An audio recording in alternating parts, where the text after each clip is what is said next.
Jason. Nice to meet you. Love it. Okay. Thank you. Yes, perfect. Hello, everybody.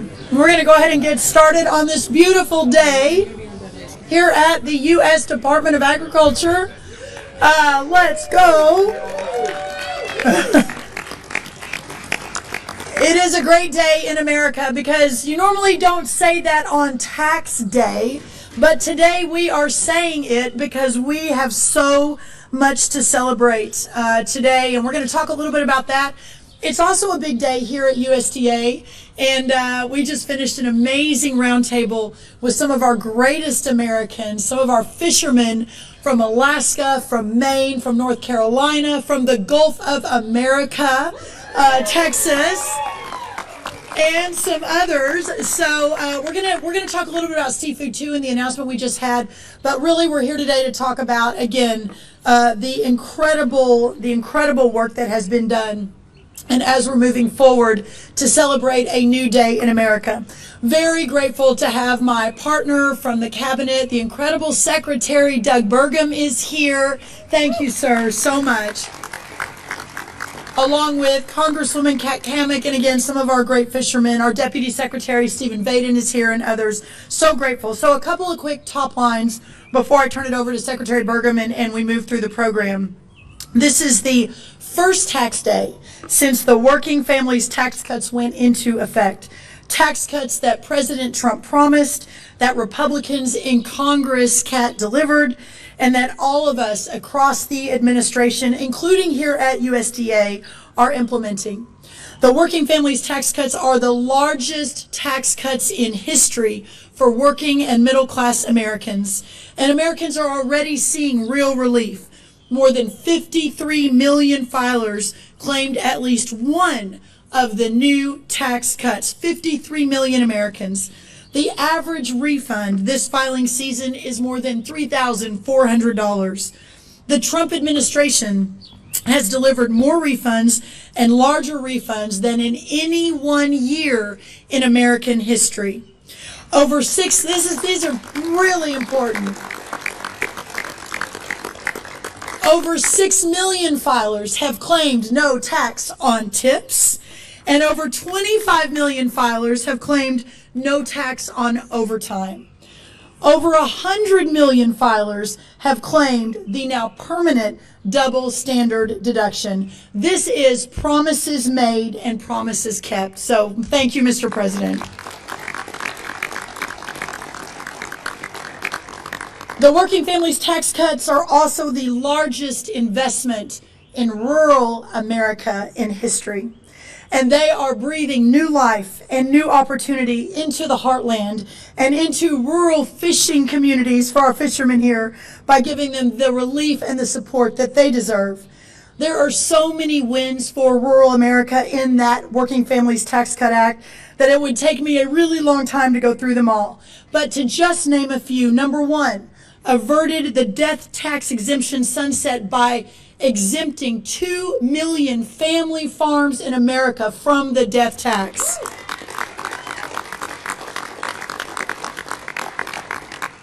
The act made it easier to invest in the family farm by making permanent 100% immediate expensing for capital-intense business investments.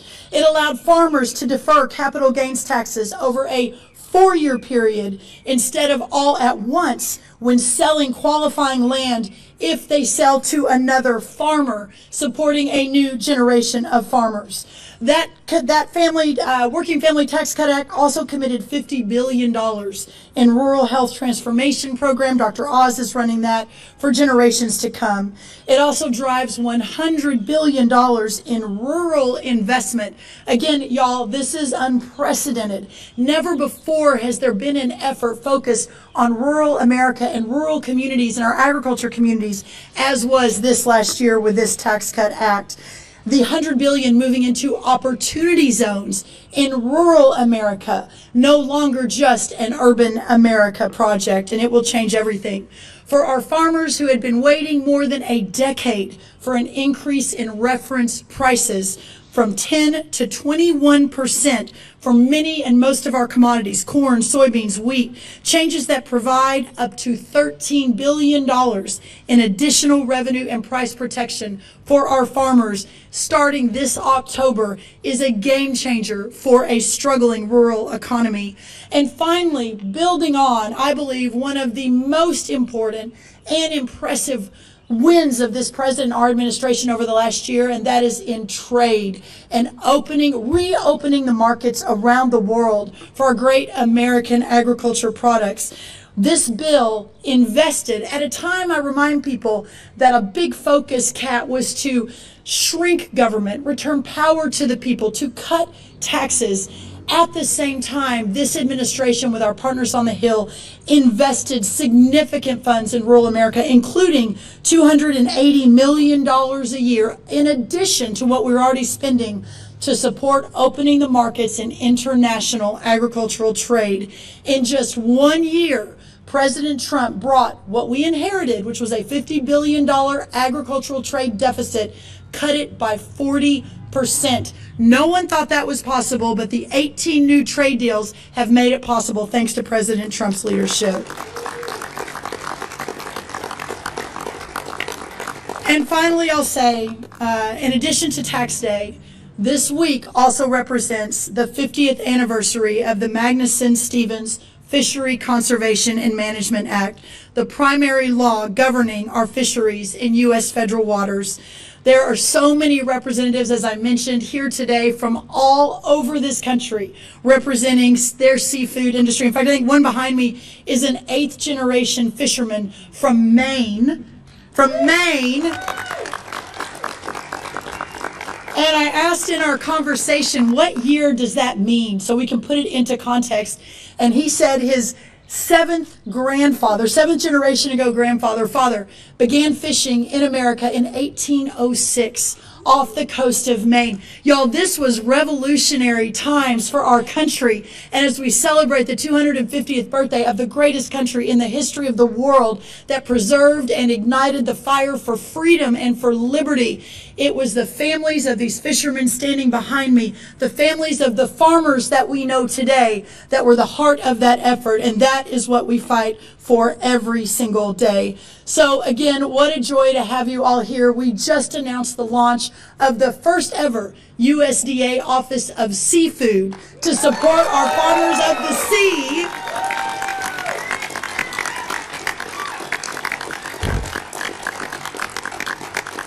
For the first time ever, the U.S. Department of Agriculture will have an office and a team fully dedicated to advancing, to honoring, to elevating, and to supporting our great farmers of the sea. And what a joy it is to be able to lead on that. Again, thank you, everyone. I'm going to turn it over to my great partner, Doug Burgum, for some thoughts, and then you'll get to hear a little bit from some of our fishermen. But what a joy to be here. And then we'll open it up for some questions from our press in the back. Thank you so much. Secretary Burgum.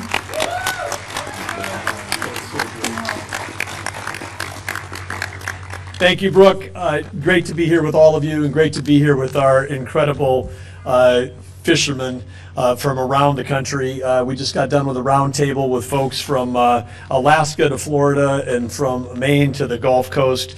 And what a day. Congratulations, Brooke. Congratulations, everybody at USDA. Congratulations to Secretary Howard Lutnick, who is here with us, working together. Again, the Commerce, of course, has got the National Marine Fisheries and NOAA, and the idea that we're going to be bringing ag programs to support our fishermen in the sea is really incredible. It's an achievement. Senator Dan Sullivan was here. He's had this idea for over 10 years, but you're going to hear from all of them. Let's give one more round of applause. This is really a historic day for the thing. Way to go, Brooke.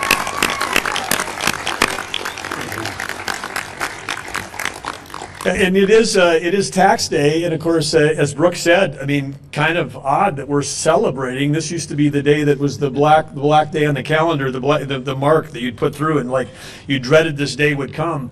But here we are, and it's actually a day of celebration. It's a day of gratitude, and the gratitude goes out to everybody in Congress, both the House and the Senate, who voted for this bill. I think all of you know who those folks were, and passed very narrowly, but it passed.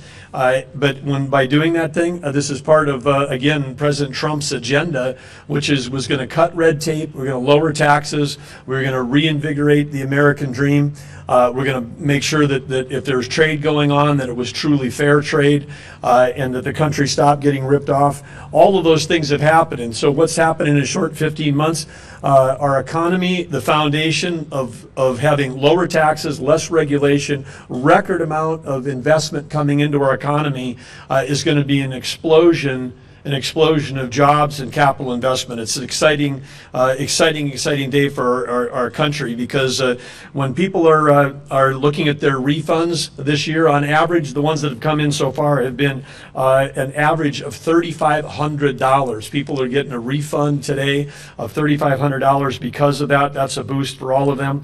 And of course, Brooke talked about this, how fantastic our seniors paying into Social Security their whole life only then have to pay taxes on their earnings coming back to them. But now 51 million seniors, 88% of all the seniors on Social Security will pay no tax on their Social Security. How about that? And of course, on the no taxes on tips, I mean, this is a huge thing, and President Trump can take full credit for this. I mean, he shared the story, we've all heard it, but he was talking to a person that was waiting tables at a restaurant that he was at, asking about what he could do when he was campaigning, and they said, I have to pay taxes on my hard-earned tips. And he came up with this idea, drove it through, got it passed. Sampling of this going out right now, that the people that work professionally or part-time are seeing anywhere between $3,000 and $10,000 of savings of their hard-earned money are staying in their own pockets. I think the economists are saying on average it's about $7,000. But what a gift to America for people that work hard, and the no tax on overtime. Many of you, I'm sure, did. When I was a kid, man, I couldn't wait to get past 40 hours, because that's when you finally started making a little bit of money, getting time and a half. But now to have no tax on overtime, the incentive for people to work harder and begin their own steps towards the American dream. So again, common sense policies. But I do want to say, in terms of gratitude, I want to say thank you to President Trump. Thank you to the fellow cabinet secretaries like Brooke Rollins that are here today. The team of people that we're working for a president that works 20 hours a day, gets up every day fighting for the American people. It's so inspiring and so motivating to see the policies actually in action coming together. And so with that, and with Brooke, my great partner, as it relates to the fishermen that are up here, be like, why is the Secretary of Interior talking about oceans? I mean, this is the interior, but let's all remember a couple things that between Brooke and I, between agriculture and interior, 700 million acres of land, 700 million acres of subsurface, but when you throw in the interior, where we've got responsibility for federal offshore, 3 billion acres of offshore. And I can tell you what we've turned around in the last 15 months. The prior administration had strangled every industry that you could manage that depended on public lands, whether it was timber, whether it was mining, whether it was critical minerals, whether it was oil and gas, and whether it was fishing in federal waters. All of those industries were being choked to death by regulation. Listening to those people that are out there, getting ideas from the people that are trying to, again, you're going to hear, it's not just 8th generation, 3rd, 4th, 5th generation. And 8th generation, of course, it was the first one I've met that was family was actually fishing during the War of 1812. You don't get to meet that every day. But it's incredible that now we're listening to the people that are actually the thing, and that's why it's so important, the working families tax cut. Because if you're talking to farmers or ranchers or timber or miner, they're working families. These are the people of America that build things, and now that we're supporting them with the tax cuts, but supporting them with like the new Office of Seafood. Great day for working families in America. And again, thank you all. Thank you, Brooke. Thank you, USDA, and thank you everybody up here that's making it happen. Beautiful. Beautiful. Very quickly, our incredible Congresswoman who represents a lot of fisheries, but certainly represents the Make America Great Again tax cuts, and has just been such a warrior on all of it. Kat Kamek. Thank you. You're welcome. Well, I just want to echo the comments of what has been said here already. As the lone representative for the free state of Florida on House Agriculture, with a whole heck of a lot of coastline, including the Gulf of America, this is an amazing day for our fishermen. We have, yes. Now, it was said in the roundtable earlier, we know the juggernaut that Alaska is in this space, but as the representative of the lower 48, of the tremendous oystermen, clammers, crabbers, shrimpers, you name it, this is a fantastic step forward because we know that food security is national security. And this has been an issue that we have been pushing for, fighting for, and to have a team of cabinet secretaries who not only get along and genuinely like each other, but take action instead of just talking about an issue, they deliver. And not only have they delivered today, but they have delivered previously, will continue to do so. And on tax day today, we are here living proof that President Trump is very, very serious when he says we're going to make America great again and put America first. Thank you. Thank you, Secretary Rollins. Thank you, Secretary Burgum, to our amazing fishermen that are here today representing an industry that has been a little overlooked, but no longer will be. Thank you for everything that you're doing. Today is a new day as we look forward to continuing to make America great again. Thank you, guys. That was beautiful. All right, a fourth generation fisherman and also the fisherman in residence at NOAA, Dustin Delano from Maine, to talk a little bit about the tax cuts. Dustin, thank you. Thank you, Madam Secretary. It's an honor to be here and a privilege. Again, my name is Dustin Delano, and I serve as a fisherman in residence at NOAA. But before that title means anything, before Washington, before policy, I'm a fourth generation lobsterman. I grew up in a small fishing village that depends almost entirely on commercial fishing. It's not just what we do, it's who we are. I grew up watching my dad, a single father, work all day on his lobster boat, hauling traps, battling weather, chasing a living that most people will never understand. And then he would come in, he'd grab a quick bite, and head back out to catch the evening tide to dig clams. That is what shaped me. I understand hard work as a way of life. I'm a living example of the grit and resilience that comes from making a living on the ocean as a farmer of the sea. And that is why today matters. Because for the first time in a long time, commercial fishermen are being recognized for what we truly are, food producers.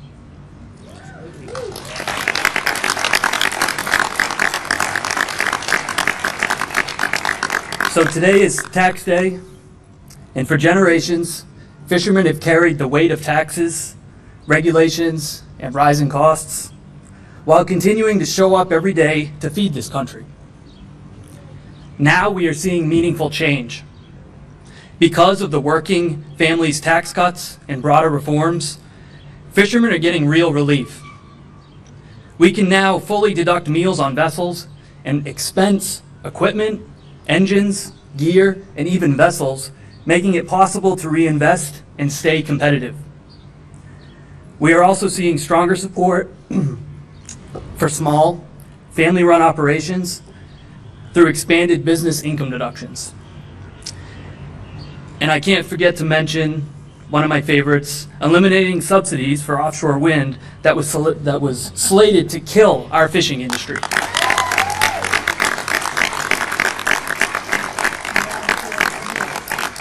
These are long overdue steps toward fairness.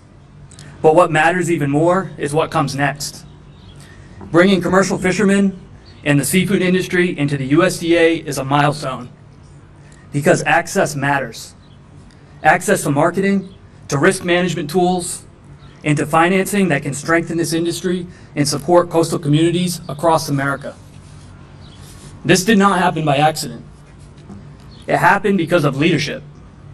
Because President Trump made seafood competitiveness a priority through his seafood executive order. Because leaders like Secretary Rollins, Secretary Burgum, Secretary Lutnick, and others, they didn't just listen, they took action. And for the first time in decades, fishermen are feeling something we have not felt in a long time: hope. And many of you in this audience fought for this long before me.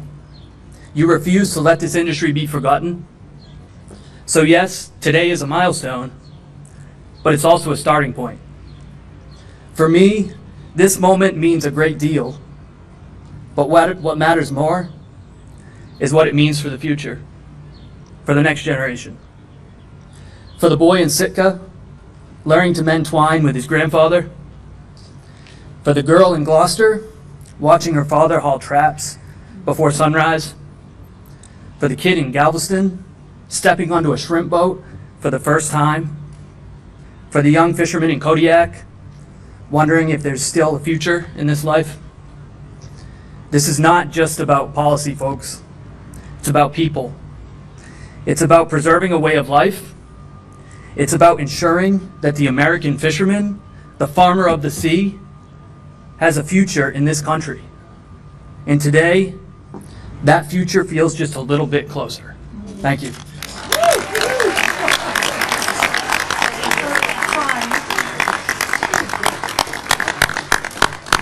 Well, maybe we just finished there. No, I'm just kidding. That was incredible. How inspiring, Dustin. Thank you. Another great fisherman with us from Alaska, Sterling. If you wouldn't mind joining us, we added them at the end, but he and Jason represent just so many remarkable, again, patriots, and what a joy, Sterling, to have you here. So thank you for joining us, and tell us what you think. Yes, okay. He said, I'm going to pass it to Jason. This is Jason, again, like I said, our 8th generation fisherman from Maine, and has been such a stalwart on this issue and the fight in front of us and the righteousness of this work. Talked about how Peter in the Bible was a fisherman, and this goes back really, really long way. So Jason, thank you so much for being here.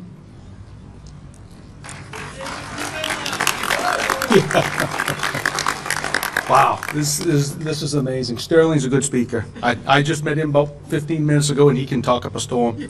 Wow, and Dustin, proud of him. Man, what a nice young man. He grew up in a fishing family, and I'm very proud of him. To be able to have this opportunity to be here today, thank our president. I was mentioned to them in there. I showed up 6 years ago to speak at the RNC to endorse our president. And 6 years later, I'm here witnessing a change and creation of a seafood office at the USDA. It's amazing. And we can't thank him enough. As a lobsterman, I don't know where I'm going to go with this because no one told me I was going to speak. I would say to the American people, if you ever hear anything about ropeless fishing with lobstering, stay away from it. That's bad stuff. It is so dangerous. It is so dangerous. And to within the bill, that the one big beautiful bill there, to take away that funding from all that offshore wind, those people are so corrupt. They are so corrupt. And we're so happy as fishermen from the East Coast to the West Coast to see that stuff defunded. But I don't know, how long do you want me to talk? So, I'm probably good right now. So thank you for being here, and thank you to our president. You sure? Okay. All right. Well, what an encouraging, incredible day. We are going to open it up for some questions from the press. But as we move into this portion, again, I want to thank the amazing USDA team that is here, all the work that's been done on this. I just couldn't ask for more incredible people to work with every single day. So I think we've got some of our USDAers here. I just want to thank you all. It's my honor to serve you every day. All right, Alec, we'll take some questions. Yes, ma'am. Hi, Madam Secretary. Hello, Grace. With Politico. Hopefully Yes. you can hear me okay. Thank you for taking my question. I wanted to ask about your message to farmers who are seeing higher prices of fertilizer and fuel recently. I know you've said you've been in contact with fertilizer companies, and you posted that any sleight of hand from fertilizer companies will not be tolerated. How are those conversations going, and how is the administration prepared to act in response to any price gouging, and what kinds of solutions are on the table there? Well, thank you. Will you just first ask one quick question about seafood, just so we can check that box, and then we'll talk fertilizer? Okay. Well, could you walk me through, now that the office is open, what's priority number one for you guys? Oh, thank you so much. Way to go, Grace from Politico. What a great question. Listen, here's the beautiful thing. I don't have the list in front of me, but everything from crop protection tools to prioritizing seafood on the international stage. You think about it, and probably a lot from the press, or maybe any of you don't fully understand, our seafood industry has been crushed by what we call the communist fish from Russia and other parts around the world, where a lot of it is toxic and it doesn't get inspected enough, if at all. One of the numbers we talked about, I think Jason brought it up in our roundtable we just finished, is that currently incoming seafood, only 0.1% is inspected, and of that 0.1%, 1/3 of it passes the inspection. Or 1/3 of it doesn't pass the inspection. So these numbers are crazy. We've got to refocus on how we're supporting American agriculture, how we're supporting American seafood. When you think about it in the context of the Make America Healthy Again movement and what this particular industry means for making America healthy again, all of those come into play. And so for me, this seemed like such a no-brainer. I was a little startled that USDA has never had an office for seafood. We've never had an advocate for seafood for all of the programs that are at USDA, all of them, from beginning farmers and ranchers to risk mitigation to the various programs when there's weather incidents, etc. Now all of that is on the table. We have a lot of work to do to get from point A to point B, but that's very important. The second thing I'll add is it's got to be more than just the next 2 years and 9 months and a couple of days. Most of this, if not all, has to be codified. And I think I speak for Secretary Burgum and our administration, will work day in and day out with this industry to get this codified so that they don't have to go through another fight in another couple of years to get this done. So what a joy. So thank you, Grace, for that question. Now we'll talk fertilizer. Clearly, the current conflict happening across the world has had significant negative impact on the price of fertilizer. Just in the last 35, 40 days since the conflict began, fertilizer has increased 40% on average. That is in addition to the 4 years under the Biden administration where fertilizer increased then on average 40%. One day I think it increased 99%. So we've got a big short-term problem for our farmers. We also have a long-term structural problem for our farmers that has to be solved. The short term, this administration, we waived the Jones Act. We opened up lines of fertilizer from Venezuela. We entered an MOU on some critical minerals thanks to Secretary Burgum. We're doing everything we can on the short term. But the bigger question is the long term. And 2 hours ago, make a little news, I had a handful of CEOs from some of the world's largest fertilizer companies sit right up there in my office, which is right over my left shoulder. And we had a very frank discussion. The challenge is only a handful of companies in the world supply fertilizer to the world. It is a worldwide market. The good news is, especially with nitrogen, which is really the key issue right now as we're moving into planting season, that in America we have enough LNG. Thanks to President Trump's energy independence agenda, we've gone from a net importer just a decade ago to a net exporter on nitrogen, but we don't have the infrastructure, we don't have the plants, etc. here.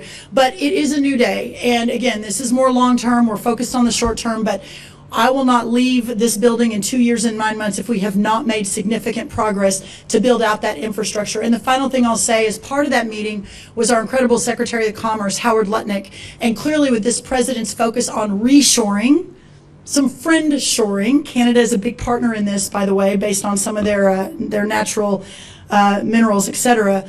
But we have to ensure that we're working across the cabinet. Doug Burgum has a really big role in that as well. So that has become a significant priority recently, and we're going to stay on it. So thank you for the question, Grace. Thank you. Good to see you. Yeah, Steve Davies with AgriPulse. Thank you for doing this, Madam Secretary. If I can start off with a seafood question and then ask something else. Yes, you can. This is working great. Just make everyone ask a seafood question first. I follow the rules. Good job, Steve. How how big will the Office of Seafood be, and when will you stand it up? And go ahead. And then Well, thank you for that question.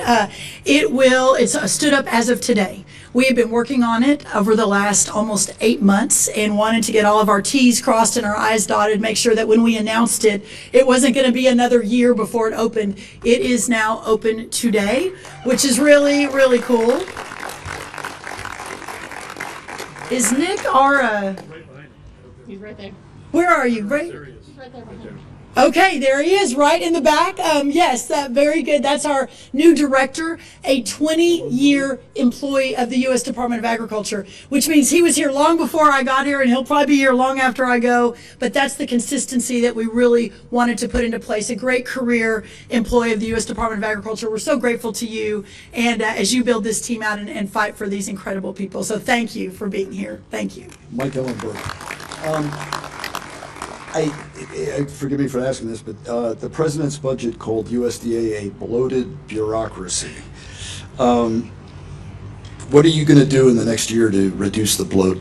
Well, this president has basically called all of the federal government a bloated bureaucracy. And again, Doug may want to lean into this a little bit too. I'll let him offer some thoughts. But there's no doubt that when this president first came down the escalator in 2015, and there were 17 people running in the Republican primary that year, including several Texans that I know and we're friends with, and so many others, including some that are in the cabinet right now, that the president really connected with the American people. And I saw it firsthand, was the first president to really come down that escalator and saying, I'm going to go and fix Washington. I'm going to bring my own programs, but instead saying, I'm going to cut government in Washington that has grown too big. Our founders envisioned under the 10th Amendment, our 250th year this year, George Washington, Thomas Jefferson, James Madison, John Adams, Alexander Hamilton, they envisioned a very small federal government where the government closest to the people under the 10th Amendment, the states and the locals, they should be the ones making the decision for the American people. And that had gotten so big and so out of control.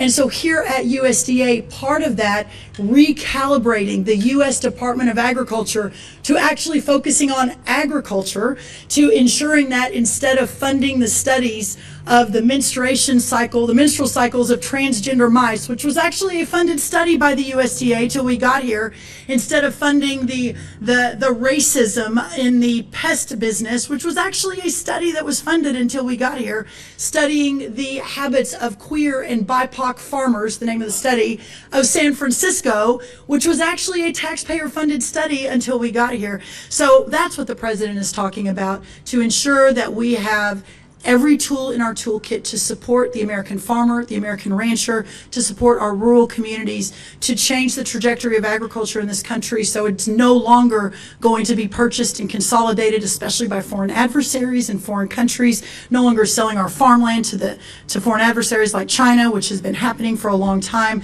These are all existential issues for the future of America. And so when the president talks about the bloated USDA budget or the bloated interior budget, we have such a short period of time to fix it while we're here, but to make the first things first and a priority. Doug, I know you may have some thoughts on interior, on the budget process. We're going through that right now. But thank you for that question. I just want to agree with everything that Brooke said and then add on, but it's fascinating when you dig in. Of course, I was in the private sector before I became governor, and then I was governor for 8 years of a state, and I had a chance to dig into the programs are there. Many of these things just grow and grow and grow, and they get outside of what, not just their core mission, but they actually get outside the guidelines of what the actual law is. Recently, of course, NEPA has been weaponized to stop infrastructure in this country. If you want to slow something down, use NEPA. If you want to kill it, use the the Endangered Species Act. I mean, we've got $1.5 trillion of capital spending that's been approved in our country that's waiting for a permit, and it's often waiting for a permit because it's being challenged and litigated around some of these rules that were not passed by Congress. 80% of NEPA was not passed by Congress. At Interior, we've just reduced the amount of things that people have to do to get to the 20% that meant the law. The other 80% is in an addendum. You can look at it and go, well, those are interesting ideas, but that's not actually the law. And the same thing, we're now going through that with ESA. So part of getting rid of the bloat is to save taxpayer monies, but actually I know Brooke cares about the people that work here at USDA. I care about all the people that work at Interior. But we've taken federal employees and we've basically created mind-numbing, soul-sucking jobs where all they do is follow a bunch of regulations that aren't literally something that Congress passed. And so if people get into government because they want to make a difference in people's lives, these roles done right can actually make a difference in supporting, like we saw today, a group of cabinet leaders and all of our teams supporting an industry to have an opportunity to flourish and not be buried under red tape. But when you get rid of the red tape, it not only helps the industry, it helps the federal team members. It brings people back to life and say, hey, I can actually do a job where I can make a difference in people's lives and that they can be a participant in helping, create the American dream for America. So there are so many ways. I mean, I feel like the jobs that Brooke and I have are like get up in the morning and it's a joy because you can attack in any direction, and there's some, waste, fraud, abuse, IT, on the IT side, man, we've got not just old technology, we have ancient technology. We have stuff that should be moved, out of our departments and put in a museum. And things that just add cost and add time. We had permits that were taking years, and we said, what if a team of people just did that permit? We did an environmental assessment in 11 days. They normally take 1 to 2 years. We did an EIS in 24 days. It would normally, people didn't think anything at all if it took 4 years. 4 years. An entire administration. We did it in 24 days, and we followed every aspect of the law to do it. If I gave a judge the 24-day EIS and I gave him the one that took 4 years and asked them to tell the difference, they would probably say, wow, this one looks like it's really well thought through. That was the 24-day one, because a group of people just had a chance to work on it. So that there's an unlimited opportunity to reduce costs and improve the services we deliver to the citizens in these jobs. That's beautifully said. Thank you. We'll do last question. Hi, Secretary. Elizabeth Elkin, Bloomberg News. Good to see you. Good to see you. I'm also going to ask a fish question and then a fertilizer question. We're just going to go on theme here. I love it. I wonder how demand for seafood fits into the overall demand for protein that we're seeing. Like, how do you see fish demand as fitting into the protein craze? No, that's right. And it actually ties back to Steve's question too.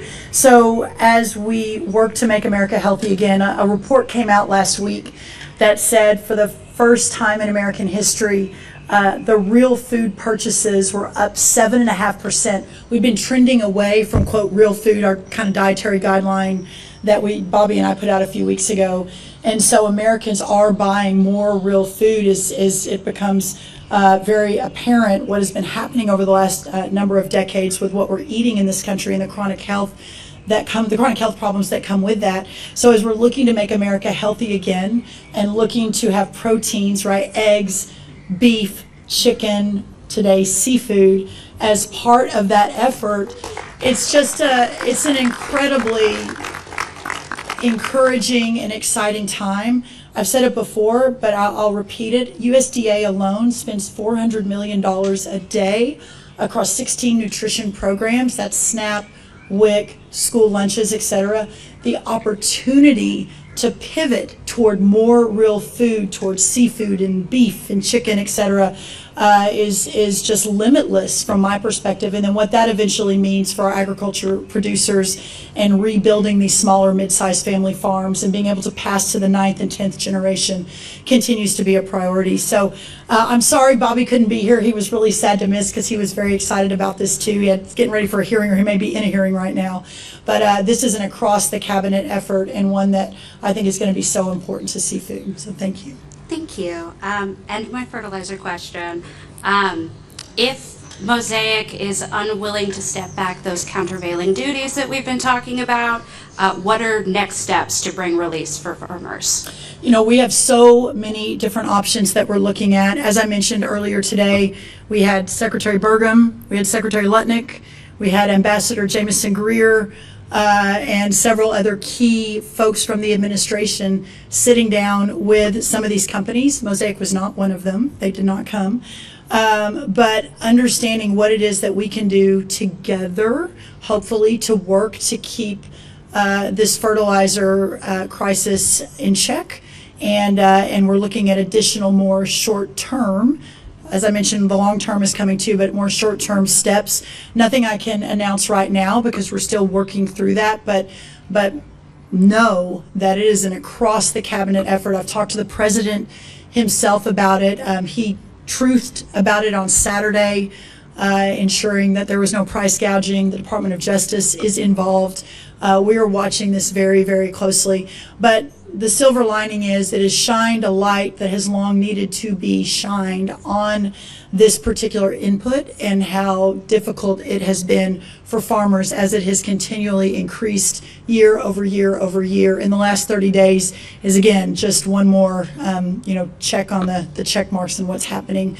And we're going to get our arms around it and do everything we can to help solve for it. Yeah, please. And Doug Burgum. And then we're going to wrap.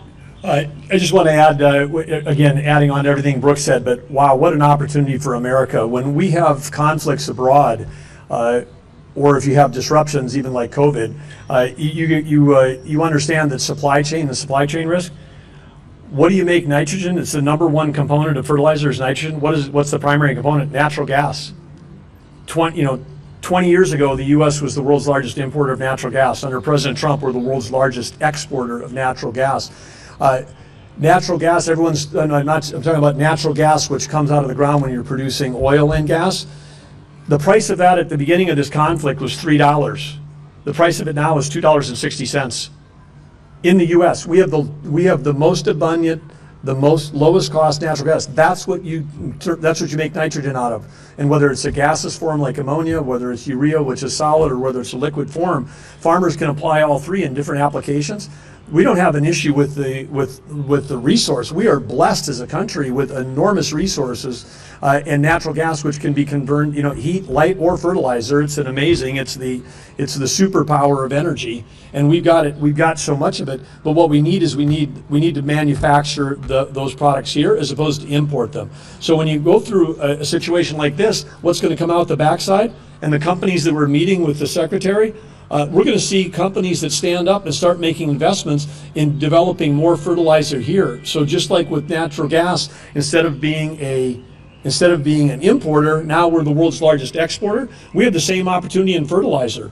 There's no reason why we have to be paying high prices when we could have the lowest prices for fertilizer because we have the lowest prices for natural gas in the world, under $3. I mean, in other places around the world right now, including Europe, it's $12 or $15 for natural gas, so 5 times higher. So incredible business opportunity for America. I know that with Brooke and with Howard and the team that they meet with today, we're going to see solutions on this thing. So again, there's going to be, I look at the future. These are all solvable. American innovation, American greatness. We're going to have the lowest price. We do have the lowest price energy in the world because of President Trump's energy dominance agenda, and we're going to have the lowest price fertilizer in the world under the same agenda. So fantastic future for our farmers and for everybody else. It'll lower the cost of food and improve food security. Amen. Thank you. All right, everybody. Happy Working Families Tax Cut Tax Day. So grateful to be fighting every day for all of our Americans, returning the American dream to every corner of this country, of course, here at USDA, to our farmers of the sea, to our farmers of the land, and we will never stop battling. God bless you all. Thank you. And thanks to the press for being here. Thank y'all.